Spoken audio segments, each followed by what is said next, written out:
شتێکیان پێش خۆشەویستان یەکێک لە میوانە بەڕێزەکانم فستیڤاڵە قورئان خوێنی نێودەوڵەتی شێخ حوسێنی کوڕی شێخ طاهینی بەرزنجیە. شێخ لە ساڵی 1970 لە بنەماڵەیەکی ئاینی لەدایک بوو و هەر لە سەرەتای منداڵی وە خولای قورئان خوێندن بووە.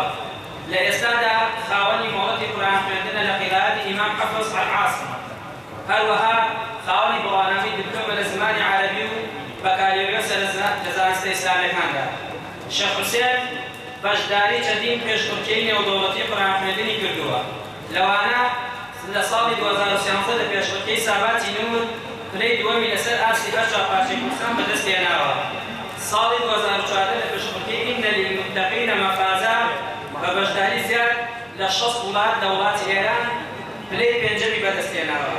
لە ساڵی 2015 لە پێشبڕکێی مقری الأردن الدەولیە پلەی یەکەمی بەدەستهێناوە. لە ساڵی 2017 بەشداری لە پێشبڕکێیەک کردووە لە وڵاتی مالی